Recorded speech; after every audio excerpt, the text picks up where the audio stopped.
Say it again. The man murmured in Arabic, just loud enough for the table to hear. So I can remember how little they understand. The crystal glasses didn't clink right after that. Something in the air stalled, like the room itself hesitated before deciding whether to react. And Naomi Carter felt it before she even fully registered the words.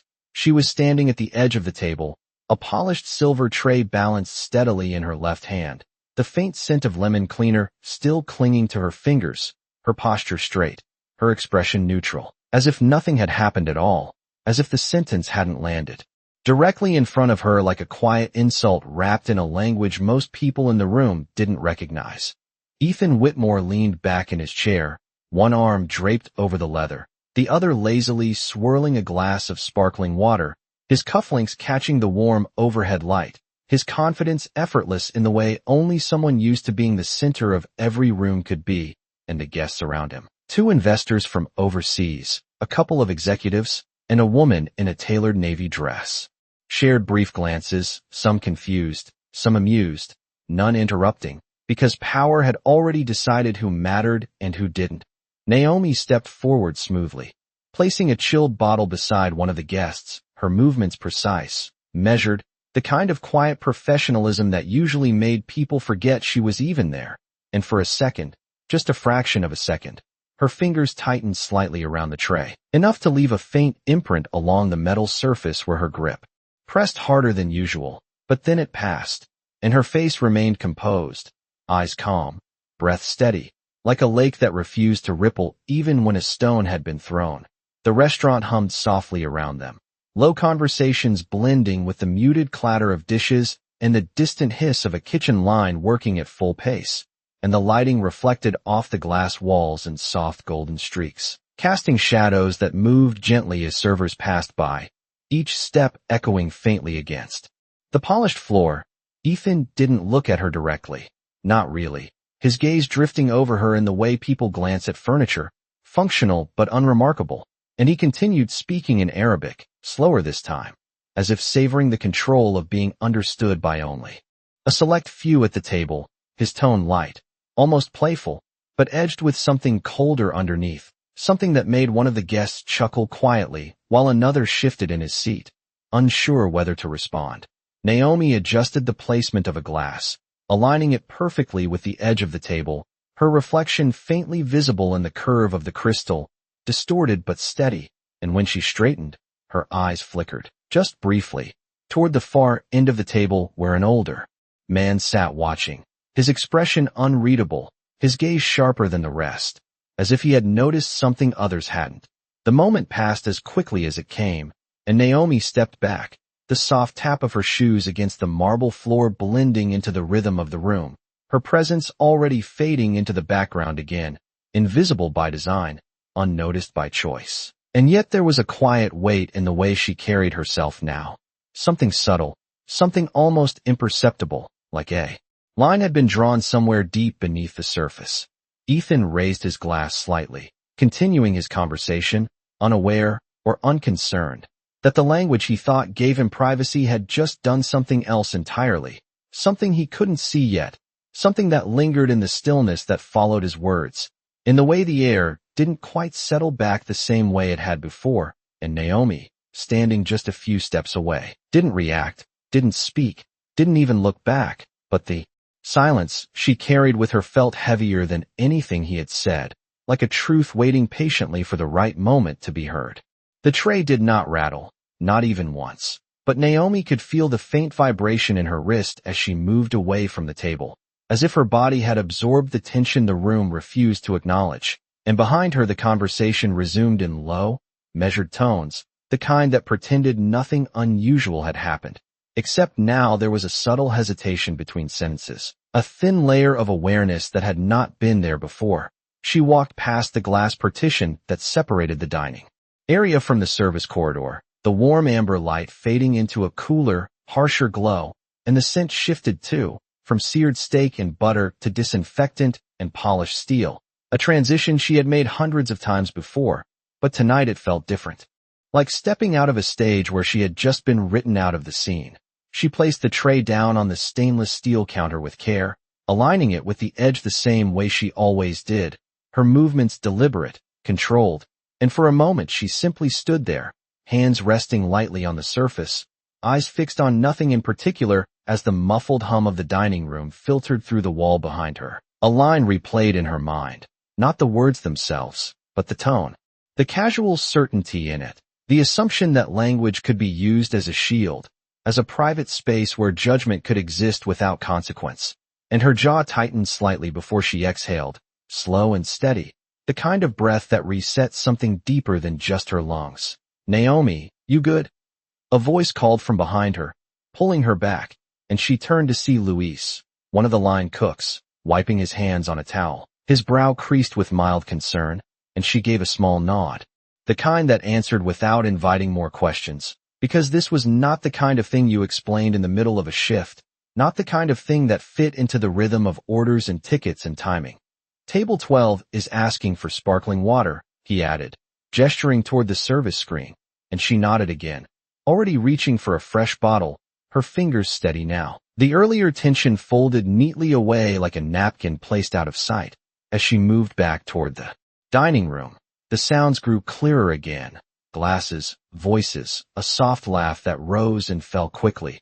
And when she stepped through the doorway, the light wrapped around her once more, warm and golden, almost comforting if not for the weight that still lingered beneath it.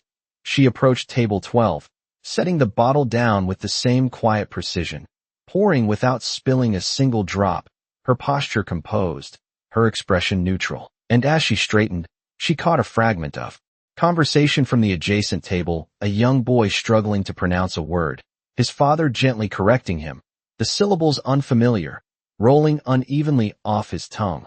Naomi paused for half a second, just enough to hear the mistake, just enough for something instinctive to surface, and then, without drawing attention, she leaned slightly closer and said, in a voice soft enough to blend into the moment, the correct pronunciation in Arabic, clear, fluid, effortless. The boy blinked, surprised, then repeated it, this time correctly, his face lighting up with a small, proud smile, and his father nodded in appreciation, a quiet thank you slipping into the air before the moment passed, and Naomi stepped back, already turning away, as if nothing unusual had happened at all. But across the room, at the far end of Ethan Whitmore's table, the older man who had been watching earlier did not look away this time, his gaze following Naomi as she moved, his expression sharpening with recognition, not of her, but of what he had just heard, and for a brief moment, something shifted again, subtle but real, like a thread being pulled loose from a carefully woven fabric.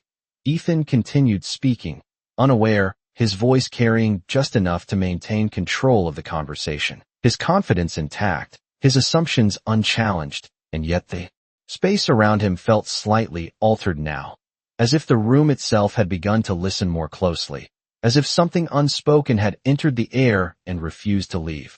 Naomi returned to the service station, her steps measured, her breathing even, but there was a quiet resolve settling into her now, not loud, not dramatic, just steady, like a decision that had already been made long before this night ever began. And somewhere beneath the surface of everything, beneath the noise and the light and the carefully maintained order of the room, the truth waited, patient and unmoving.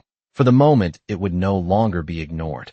"Bring her back to the table," Ethan said, not looking up as he adjusted the cuff of his shirt, his voice low but firm enough that it cut cleanly through the quiet murmur of conversation, and the request did not sound like a question. It never did, because men like him did not ask when they were used to being obeyed. The manager, a tall man with a perfectly neutral expression, nodded immediately and turned, scanning the room until his eyes landed on Naomi near the service station, and with a small gesture of his hand, he called her over. Naomi saw it before he even spoke, the subtle tilt of his chin, the expectation already forming in the air, and she took a breath, slow and measured, before stepping forward, her shoes making soft, controlled sounds against the marble floor, each step steady, unhurried, as if she had all the time in the world. The dining room seemed quieter now, not silent, but attentive in a way that had not been there earlier, conversations dipping just slightly as she passed, eyes flickering toward her and then away again, like people were beginning to notice something they could not yet define. When she reached the table, Ethan finally looked at her directly, his gaze sharp, assessing, as if seeing her for the first time not as a background figure, but as something that had entered his field of interest, and he gestured lightly toward the empty space beside him. "You," he said, his tone polite on the surface, but edged with something colder underneath.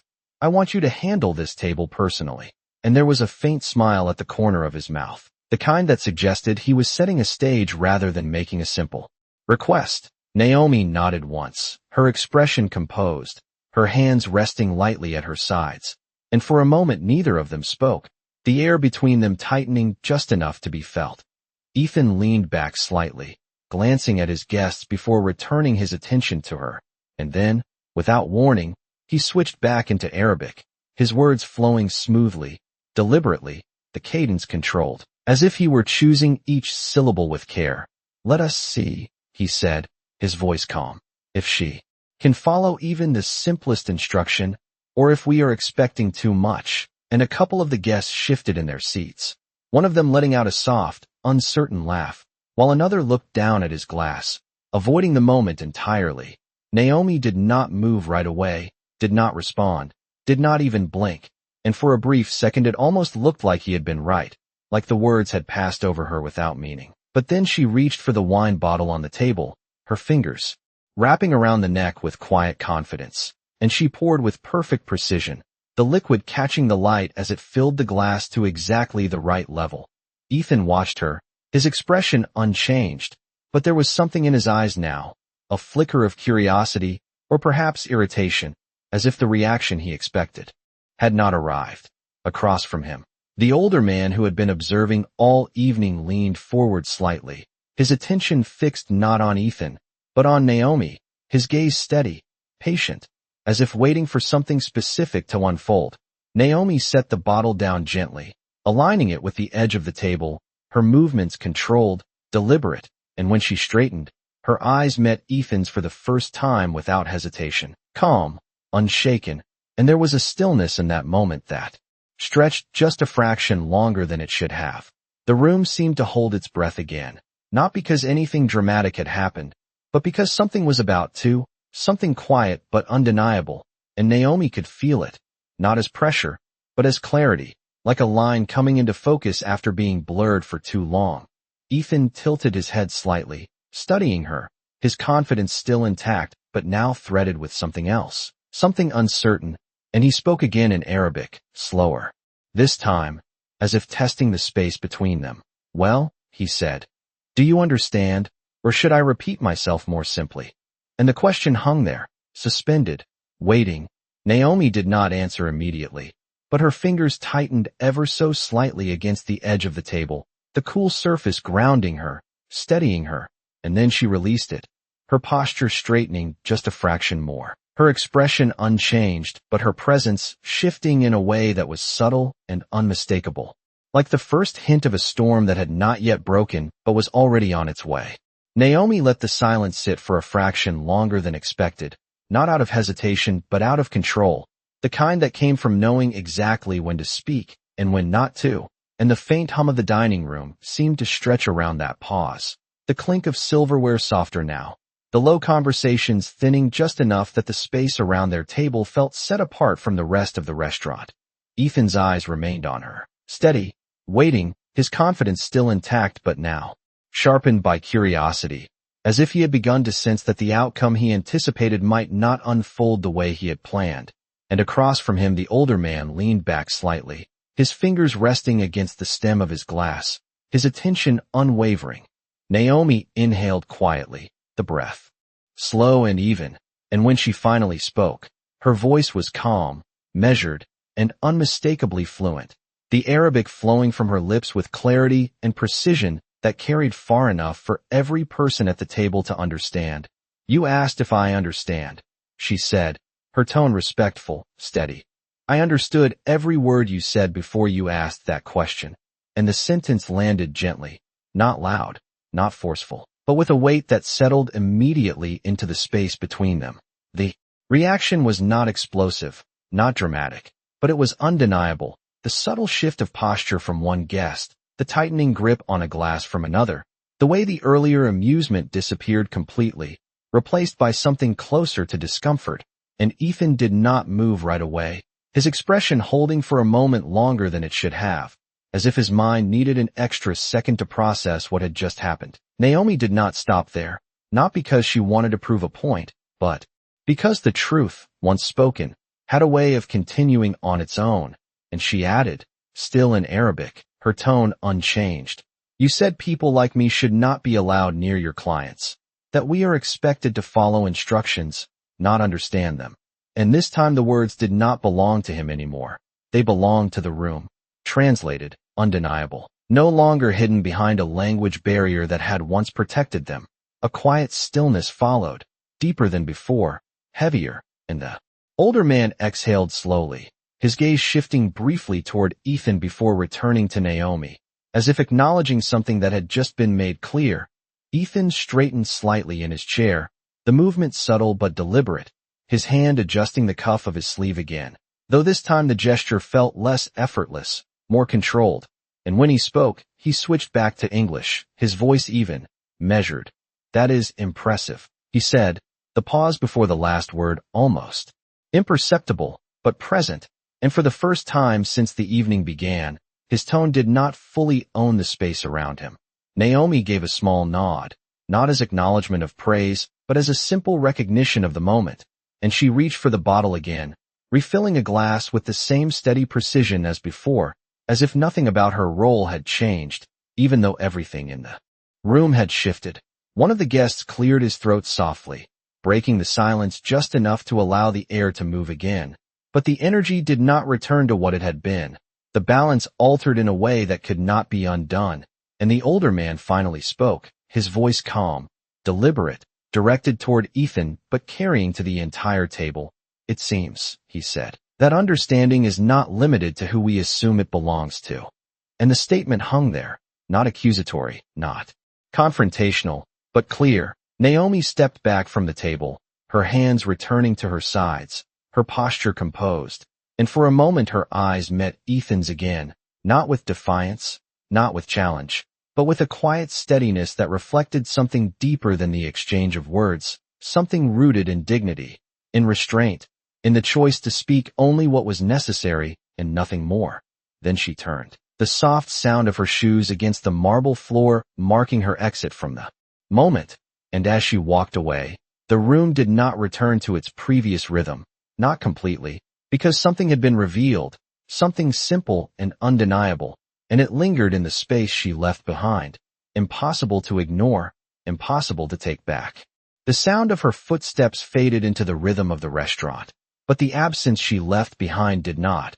It lingered at the table like a question no one wanted to answer out loud, and Ethan Whitmore sat there for a moment longer than necessary, his fingers resting against the stem of his glass, his gaze fixed not on Naomi anymore, but on the space she had occupied, as if trying to reconstruct the moment in a way that gave him back control. The conversation did not resume right away, not fully, and one of the guests shifted in his chair, adjusting his jacket with a quiet rustle that sounded louder than it should have, while another reached for his drink, but did not take a sip, his hand pausing halfway as if he had forgotten what he intended to do. The older man across the table leaned back, studying Ethan now with a calm, measured expression, the kind that did not accuse but did not overlook either. And when he finally spoke, his voice was even, almost reflective. It is interesting, he said, how often we assume silence means absence. And the words settled into the space between them with a quiet finality. Ethan exhaled through his nose, a subtle movement, controlled, and he offered a faint smile that did not quite reach his eyes. It was a misunderstanding, he replied, his tone smooth, practiced, the kind that had resolved countless situations before this one. But there was a slight delay before he spoke, just enough to suggest that something inside him had shifted, even if he was not ready to acknowledge it. Across the room, Naomi moved back into the flow of service, her hands steady as she cleared a nearby table, the scent of citrus cleaner rising faintly as she wiped the surface in smooth, practiced motions, her focus returning to the tasks in front of her, not as a retreat, but as a continuation, as if the moment that had just unfolded was not something she needed to hold on to. not something she needed to prove again. Luis glanced at her as he passed, his expression curious but respectful, and she gave him a small nod, the kind that said everything was fine without inviting further conversation. Because there was nothing to explain that would fit into the language of a busy shift, nothing that needed to be unpacked in the middle of clattering dishes and incoming orders.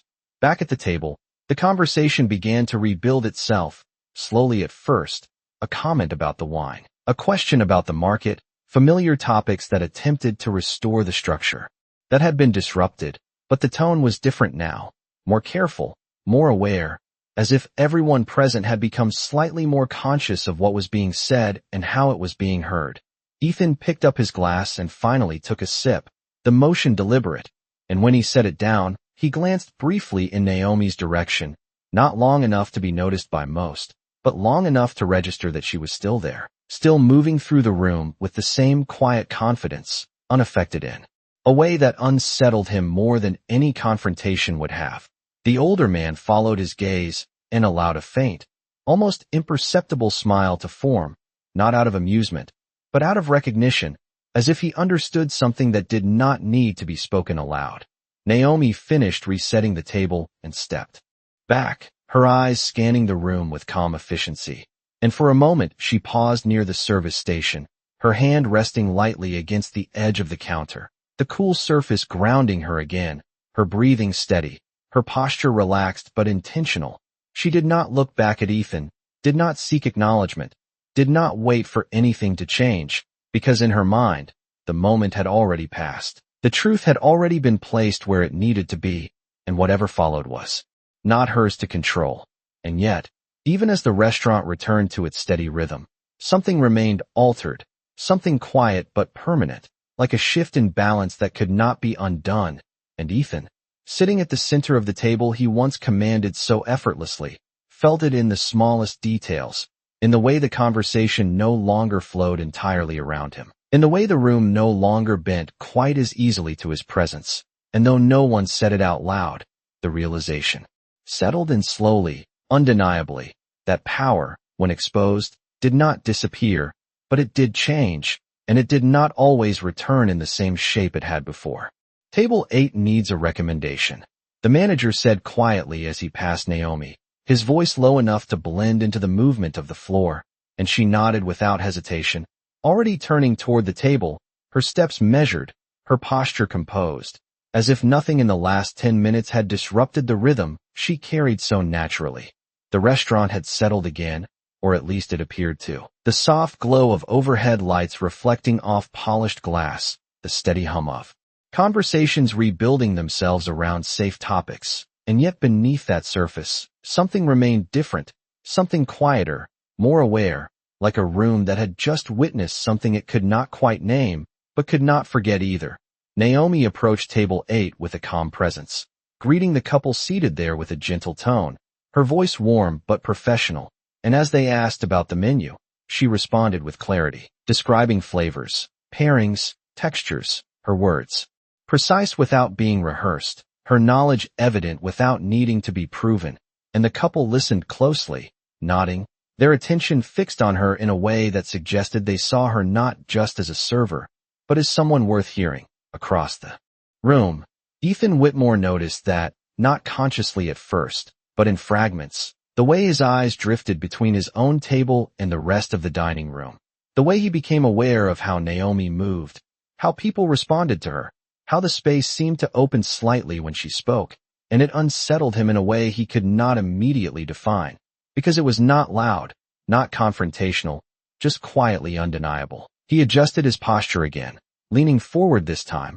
re-engaging with his guests, asking a question about a recent deal, his tone confident, practiced, but there was a faint edge to it now, a need to reassert something that had slipped, even if only slightly. The older man across from him answered calmly, but his gaze flickered once more toward Naomi before returning to Ethan, as if measuring not just the conversation, but the shift beneath it.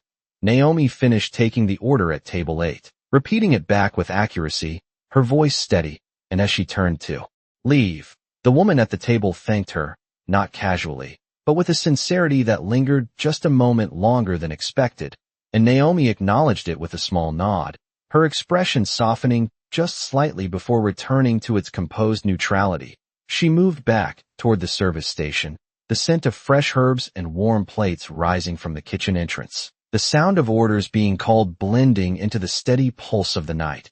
And for a moment she paused again, her hand resting lightly against the counter, not out of uncertainty, but out of awareness, as if she were taking in the space around her with a quiet clarity that had sharpened since earlier. Behind her, a soft voice spoke in Arabic again, but this time it was not Ethan.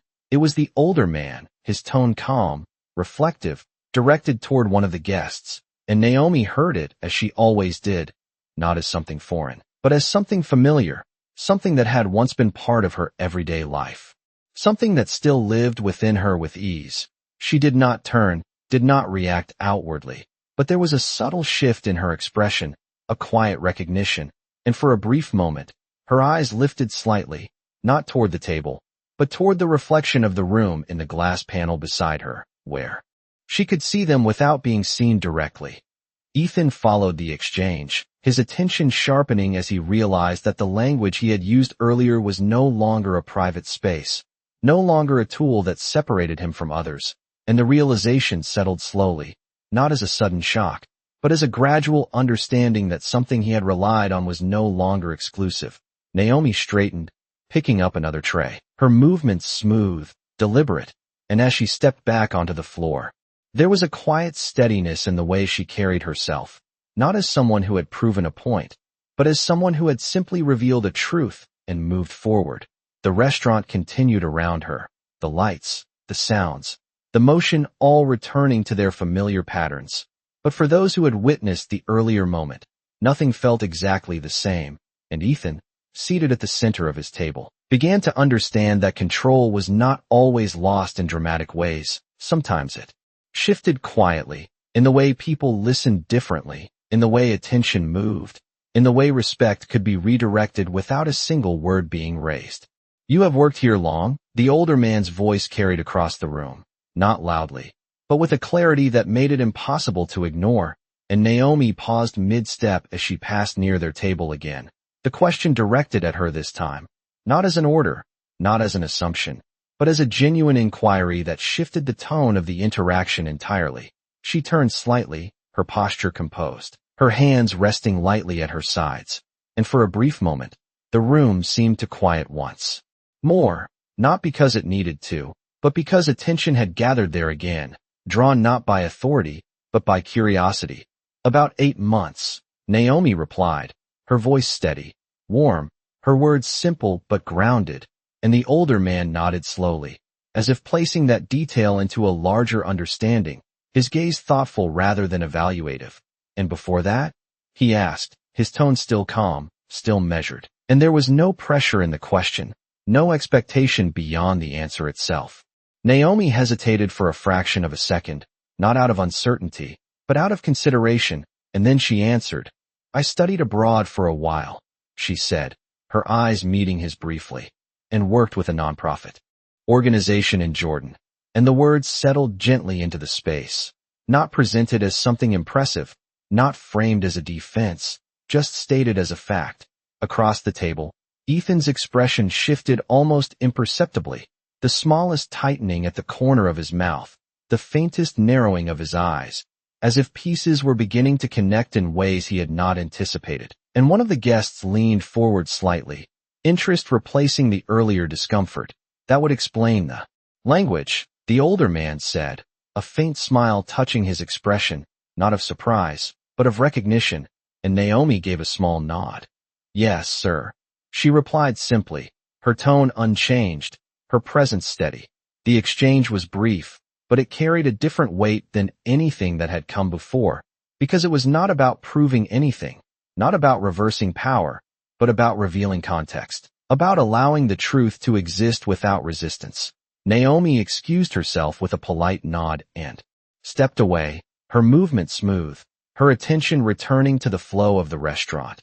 But behind her, the table did not return to its previous rhythm as easily this time, because something deeper had shifted, something that could not be dismissed as a misunderstanding or brushed aside with a practiced response. Ethan leaned back in his chair, his fingers tapping lightly against the edge of the table, a subtle, unconscious motion that betrayed a tension he would not otherwise show. And when he spoke again, his voice was controlled, but quieter than before. "That is an unusual path," he said, not looking directly at anyone in particular.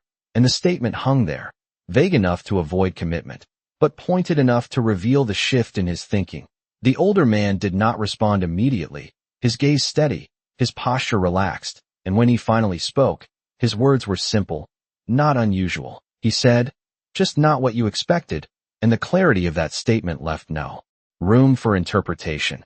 The air at the table settled into a different kind of silence now, not tense, not uncomfortable, but reflective, as if each person present was reconsidering something they had taken for granted only moments before. Across the room, Naomi continued her work, clearing plates, delivering orders, her movements consistent, unaffected.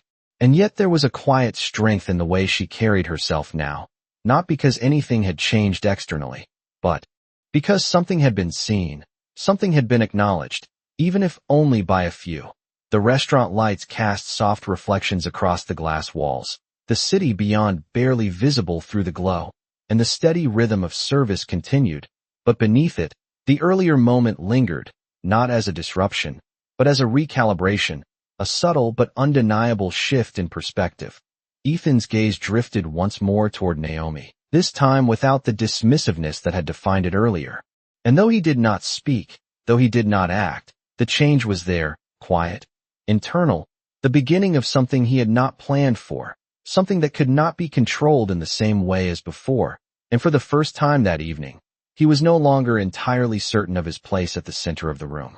The soft chime of a glass being set down echoed just a fraction louder than it should have, and for a moment, Ethan Whitmore's attention snapped back to the table, not because of the sound itself, but because of how aware he had become of every small detail since the shift in the room began.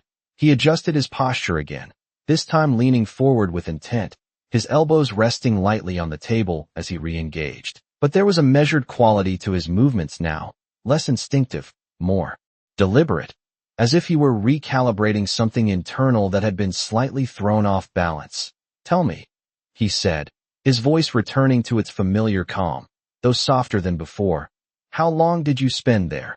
And while the question was directed toward the older man, his gaze drifted, almost unconsciously, toward Naomi across the room, as if the answer might be reflected in her presence rather than spoken aloud. The older man followed that glance, not missing it, and his expression held a quiet understanding, one that did not need to be stated, as he responded, "Long enough to learn what matters." His tone steady, his words simple, but layered with meaning that extended beyond the conversation itself. Naomi, meanwhile, moved between tables with the same consistent rhythm, her tray balanced, her steps even, her focus returning fully to the work in front of her. And yet there was a subtle shift in how others responded to her now, a slight pause before speaking, a moment of eye contact held just a little longer, a recognition that had not been there earlier, not because she had changed, but because they had begun to see differently.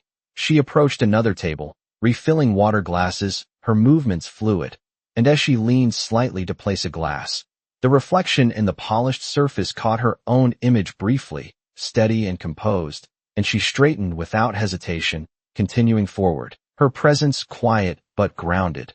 Behind her, the conversation at Ethan's table continued, but it no longer revolved solely around him. The flow more distributed now, the attention shared rather than centered, and that subtle redistribution lingered in ways that were not immediately visible, but deeply felt. Ethan picked up his glass again, turning it slightly in his hand, watching the way the light refracted through it, and for a brief moment, he seemed less focused on the conversation itself and more on the space around it. On the shift he could not quite name, but could not ignore. He set the glass down carefully, the motion precise, and then, almost as if testing something, he spoke again, this time in Arabic, but slower, more measured, his tone lacking the earlier edge. "Understanding," he said, "is not always where we expect it to be." And the sentence hung there, not as an insult, not as a challenge, but as something closer to an acknowledgement, though still wrapped in a layer of distance. Across the table, the older man nodded once, not in agreement alone, but in recognition of the shift in tone, the change in intent, however subtle it might be. Naomi heard the words as she passed nearby, the language familiar, the meaning clear, and for a moment, her steps slowed just slightly, not enough to draw attention, but enough to register the difference, the absence of the earlier dismissal, the presence of something more reflective. She did not turn, did not respond, but there was a quiet awareness in her expression, a recognition that something had begun to move beneath the surface, something that could not be forced, only realized. She continued on, setting down a plate, adjusting a napkin, her hands steady, her movements precise, and the rhythm of the restaurant carried on around her, the lights, the sounds, the motion all returning to their familiar patterns, but the atmosphere held a different weight now, not heavy, but grounded, as if something had settled into place. Ethan leaned back once more, his gaze drifting again toward Naomi, but this time without the earlier assumptions, without the invisible barrier he had placed between them, and though he did not speak, though he did not act, the shift was there, quiet, internal, the beginning of an understanding that had not existed before, and as the evening continued, it became clear that while nothing outwardly dramatic had changed, everything beneath the surface had begun to realign in ways that would not easily return to what they had been. "Do you ever think," Ethan said slowly, his voice quieter than it had been all evening, "that we misunderstand people simply because we never ask the right questions?" And this time he did not speak in Arabic. He did not hide behind a language or a tone meant to exclude. The words were clear, direct, and for the first time, they carried something closer to reflection than control. The table did not immediately respond, the question settling into the space like something unfamiliar, and the older man across from him watched carefully, his expression calm but attentive, as if recognizing that this was not just a continuation of conversation, but a shift in it. Naomi, several steps away, heard the change not in the words themselves, but in the way they were delivered, the absence of distance, the presence of something more open, and her hands paused for a brief moment as she adjusted a glass at a nearby table, her fingers resting lightly against the rim before she continued, her movement steady but her awareness sharpened. One of the guests leaned forward slightly, considering the question, but did not answer right away, and the silence that followed was different from the ones before, not tense, not uncertain, but thoughtful, as if the room itself had slowed to make space for something more honest. The older man finally spoke, his voice measured. "It is not about the questions," he said. "It is about whether you are willing to hear the answers," and the statement landed with a quiet clarity that did not need emphasis, because its weight was already understood. Ethan nodded slightly, his gaze lowering for a fraction of a second before lifting again, and this time, when his eyes moved across the room, they did not pass over Naomi as they had earlier, they settled, briefly, but intentionally, acknowledging her presence not as background, but as part of the space he occupied. Naomi felt that shift without needing to look directly, the subtle change in attention, the difference in how it carried, and she continued her work, placing a plate down with precision, aligning utensils, her posture unchanged, but there was a quiet awareness in her movements now, not defensive, not reactive, just present. The restaurant moved around them, the steady rhythm of service continuing, but beneath it, the atmosphere held that same grounded stillness that had been building throughout the evening, not loud, not dramatic, but undeniable. Ethan reached for his glass again, but this time he did not immediately drink. He turned it slightly in his hand, watching the reflection of the room shift across its surface, distorted but visible, and for a moment, his focus seemed inward rather than outward, as if he were recalibrating not the room, but himself. He set the glass down gently, the motion controlled, and then, almost as if deciding something, he stood, not abruptly, not in a way that drew immediate attention, but with a quiet intention that shifted the energy around the table once more. The guests looked up, their expressions curious but not alarmed, and the older man's gaze followed him, steady, observant. Ethan adjusted his jacket, smoothing it with a practiced motion, and then he stepped away from the table, his path leading across the room, not hurried, not hesitant, but deliberate, Naomi noticed the movement as he approached, her eyes lifting just slightly, her posture remaining composed, and for a moment, the distance between them felt shorter than it had all evening, not because of the steps he took, but because of what had changed in the space between them. He stopped a few feet away, not close enough to intrude, not distant enough to ignore, and the restaurant continued around them. The soft clatter of dishes, the murmur of voices, the glow of light reflecting off glass, all of it moving as it always did, but the moment between them held still, suspended. Ethan did not speak immediately, and neither did Naomi, the silence stretching just long enough to carry meaning, not empty, but full, and in that pause, everything that had been said, everything that had been revealed, seemed to settle into a single point of understanding that neither of them needed to explain. When he finally spoke, his voice was lower than before, not commanding, not performative, but simply present. "I was wrong," he said, the words clear, unembellished, and though they were simple, they carried a weight that could not be mistaken, not because of how they sounded, but because of what it meant for him to say them at all. Naomi met his gaze for a brief moment, her expression calm, her posture steady, and she did not react with surprise, did not soften into acceptance, did not reject or dismiss.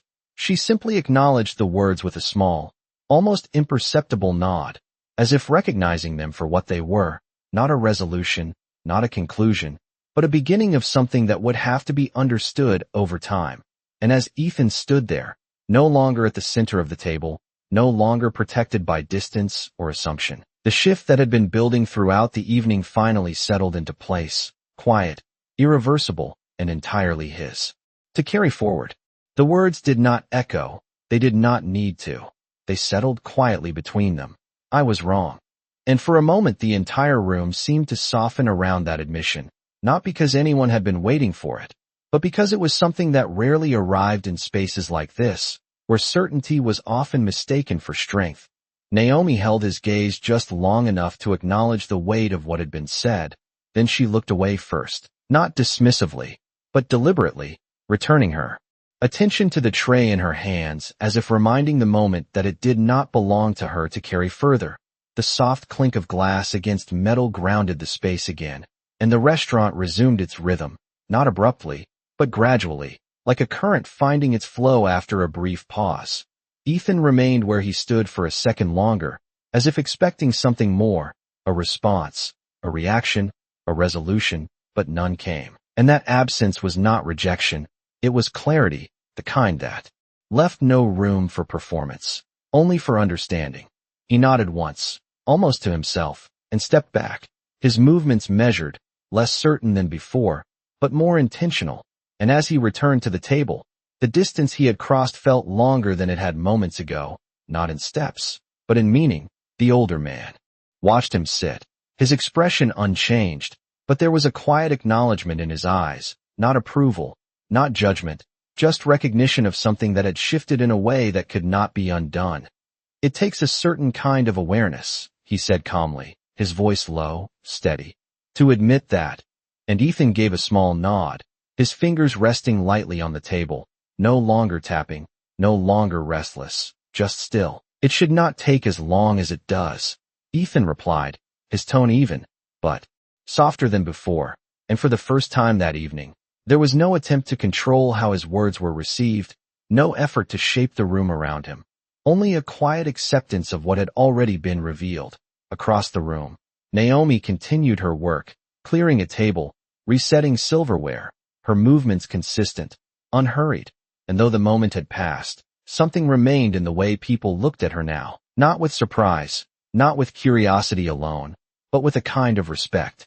That did not need to be announced. She moved toward the service station, placing the tray down with care, aligning it with the edge of the counter, her fingers brushing lightly against the cool surface, and for a brief moment, she paused, not out of hesitation, but out of stillness, the kind that allowed everything to settle into place without resistance. Behind her, the conversation at Ethan's table resumed, but it no longer revolved around dominance or display. It moved differently now, more balanced, more open, as if the center had shifted without needing to be claimed. One of the guests spoke about a project, another asked a question, And Ethan listened, truly listened, his responses measured, his tone grounded, and though nothing outwardly dramatic had changed, the difference was there in the smallest details, in the way he allowed space for others, in the way he no longer filled every silence with his own voice. The older man leaned back slightly, observing, not intervening, his presence steady, as if he understood that the most important part of the evening had already taken place, not in the words that were spoken now, but in the ones that had been acknowledged earlier. Naomi stepped back onto the floor, carrying another tray, her posture straight, her expression calm, and as she passed by the table once more, she did not look toward Ethan, not because she was avoiding him, but because she did not need to. The moment between them had already been completed in its own quiet way. The restaurant lights reflected softly across the glass walls, the city beyond dim and distant, and the steady hum of the evening continued. But beneath it, something had settled, something quiet and lasting, like a shift in perspective that would not easily return to what it had been.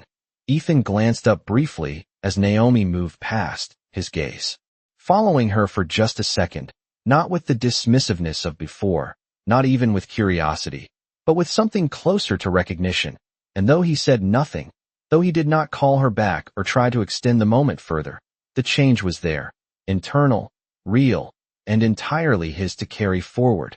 And as the evening continued, with plates served and cleared, conversations rising and falling, the truth that had been revealed remained where it belonged, not loud, not demanding attention, but present, steady, and impossible to ignore.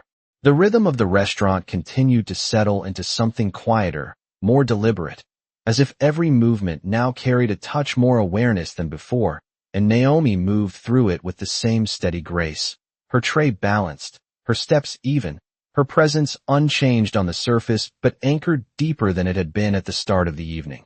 The soft glow of the lights reflected along the glass panels, catching the edges of polished silverware and the faint condensation on water, glasses, and the low hum of conversation filled the space without overwhelming it, each voice now distinct in its restraint rather than its volume. At Ethan's table, the conversation had shifted into something more grounded, less performative, and he found himself listening more than speaking, his attention no longer fixed on directing the room, but on understanding it, the subtle differences in tone, in response, in the way people held space for one another when no one was trying to dominate it.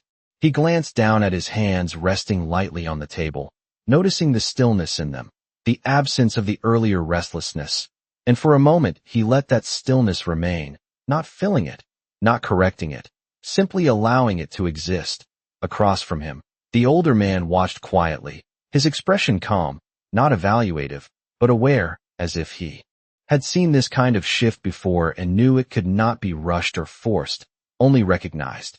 "You know," one of the guests said cautiously, breaking the quiet, "it is not often that a room changes without anyone raising their voice." And the comment hung lightly in the air, not directed at anyone in particular, but understood by all. Ethan gave a small nod, his gaze lowering briefly before lifting again. "Sometimes," he replied, his tone even. "It is the quiet moments that carry the most weight." And the words were not offered as a statement of authority, but as something closer to reflection, something he was still in the process of understanding himself. Naomi, passing nearby, heard the shift in his voice more than the words themselves, and though she did not turn, there was a subtle awareness in her posture, a recognition that something had continued to unfold even after the moment had seemingly passed. She moved toward the service station, placing down a tray, aligning its edge with the counter, her fingers brushing lightly against the cool metal, grounding her again in the physical rhythm of her work, the scent of citrus cleaner and warm plates blending into something familiar and steady. Louise passed by again, giving her a quick glance, not questioning, not probing, just acknowledging, and she returned a small nod, the kind that carried quiet understanding without the need for explanation. Back at the table, Ethan leaned back slightly, his gaze drifting once more across the room, but this time it did not search for control or confirmation. It observed, it registered, it allowed, and when his eyes landed briefly on Naomi again, there was no assumption in it, no dismissal, just a simple awareness of her presence as part of the same space he occupied. The older man followed that glance once more, and though he said nothing, there was a faint shift in his expression, something almost approving, not of the moment itself, but of what it represented, a recognition of growth that did not need to be announced.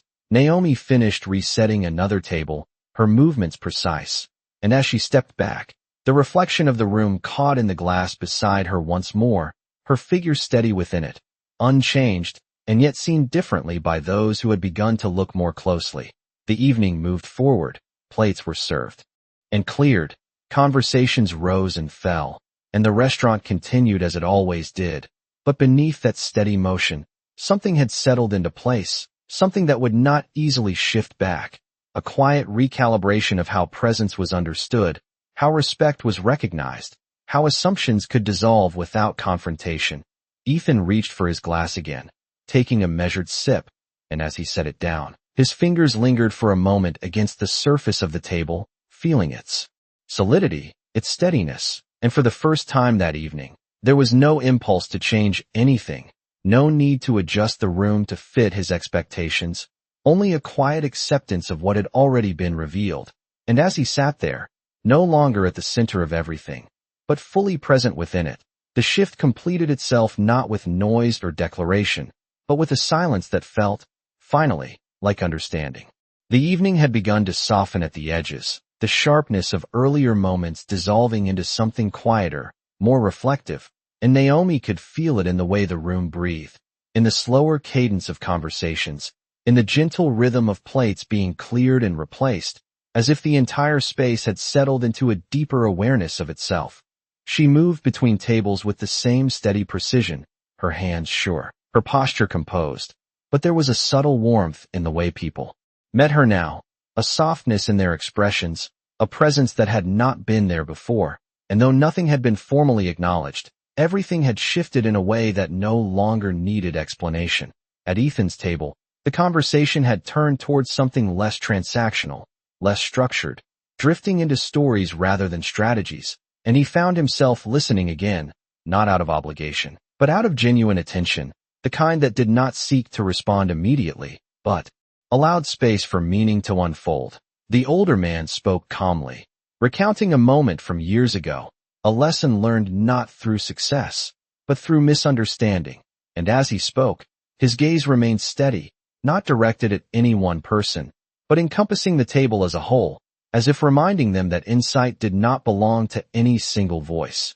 Ethan leaned forward slightly, his elbows resting lightly against the table, his hands loosely folded, and for the first time that evening, there was no trace of performance in his posture, only presence, and when the story ended, he did not rush to fill the silence that followed. He let it sit, let it settle, let it mean something before speaking. "I think," he said finally, his voice low, thoughtful, "we spend a lot of time assuming we understand the room, when really, we only understand what we choose to see." And the words carried a quiet weight, not as a conclusion, but as a realization still forming, still taking shape. Across the room, Naomi paused briefly near the service station, her hand resting lightly against the counter, the cool surface grounding her as she listened without appearing to, her attention split between the rhythm of her work and the subtle shift in tone that continued to unfold behind her. She picked up a tray, aligning it with practiced precision, and as she turned, she caught a glimpse of Ethan's table reflected in the glass panel beside her. The figures softened by the reflection, but still clear enough to register the change in posture, in energy, in presence. She did not linger on it, did not need to. The moment had already spoken for itself, and she stepped back into the flow of the restaurant, her movements smooth, uninterrupted, as if the evening had simply continued along its natural path. Ethan's gaze drifted again, not searching, not measuring, but observing, and when it settled briefly on Naomi once more, there was no expectation in it, no need to define what had already been understood. Only a quiet acknowledgement of her presence as part of the space he now occupied differently.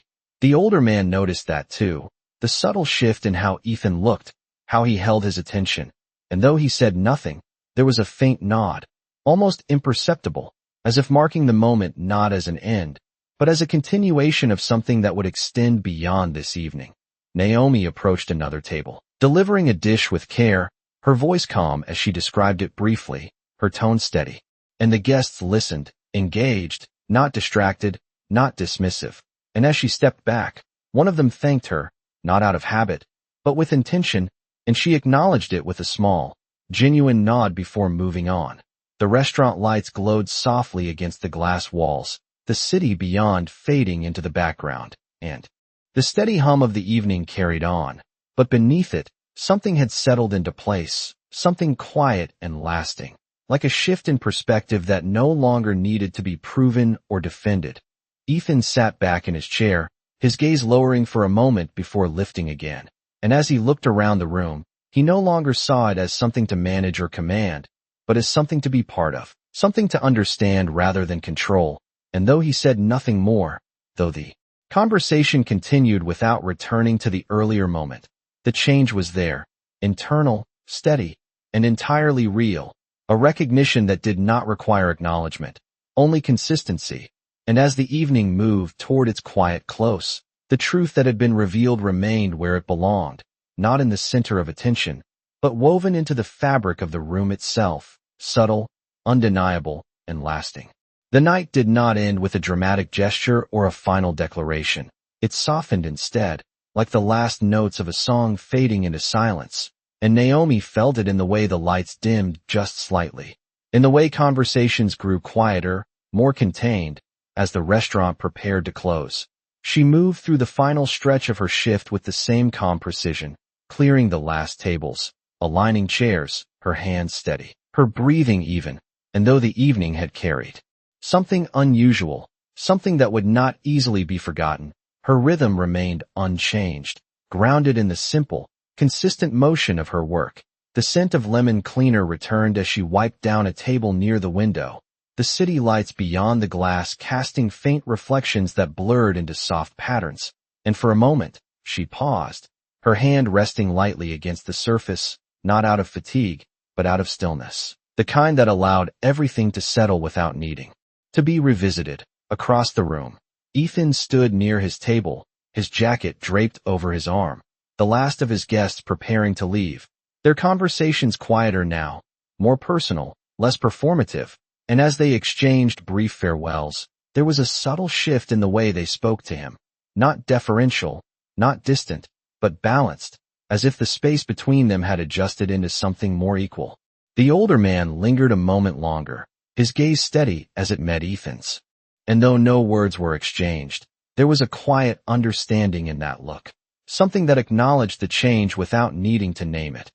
Ethan gave a small nod, not out of habit, but with intention, and as the man turned to leave, he remained standing there for a moment, the room around him quieter now, the hum of the evening replaced by the softer sounds of closing, dishes being stacked, lights being dimmed. His gaze drifted once more across the space, and when it found Naomi again, there was no hesitation, no uncertainty, just a quiet recognition, the kind that did not seek to interrupt, only to acknowledge. Naomi did not look back immediately. She finished what she was doing first, her movements deliberate, her attention complete, and then, as she straightened, her eyes lifted just slightly, meeting his from across the room for a brief moment that carried no tension, no expectation, only clarity. Neither of them spoke. There was nothing left to say that had not already been understood, and in that silence, something settled fully into place, not as a resolution, but as a quiet completion of the moment they had both moved through. Ethan gave a slight nod, almost imperceptible, and this time, it was not to himself, it was to her. A simple gesture that carried more weight than any words he could have chosen, and Naomi returned it just as subtly, her expression calm, her posture steady, before she turned back to her work, not dismissing the moment, but placing it exactly where it belonged, neither held onto nor pushed away. The restaurant lights dimmed further, the reflections on the glass softening into shadows, and the final sounds of the evening faded into a quiet stillness that filled the space without demanding attention. Naomi picked up her bag from the staff area, slipping it over her shoulder, her movements unhurried, and as she walked toward the exit, the familiar scent of the room followed her, a blend of citrus, polished wood, and something warmer beneath it, something that felt settled, complete. Ethan remained where he was for a moment longer, watching the space she had just crossed, not with regret, not with curiosity, but with something steadier, something that would remain long after the night had ended. And as he finally turned toward the door himself, the distance between who he had been when he walked in and who he was now felt quiet but undeniable. Outside, the night air carried a different kind of clarity, cool and still, and Naomi stepped into it without looking back, her pace steady, her presence unchanged, and behind her, the restaurant lights glowed softly through the glass, holding the memory of a moment that had not needed noise to matter. She had not raised her voice, she had not asked for anything, she had not tried to change the room, and yet, in the quiet way she carried herself, in the simple truth she allowed to be seen, something had shifted, not loudly, not completely, but enough to remind the room what it felt like to recognize someone fully, and that, without question, was enough.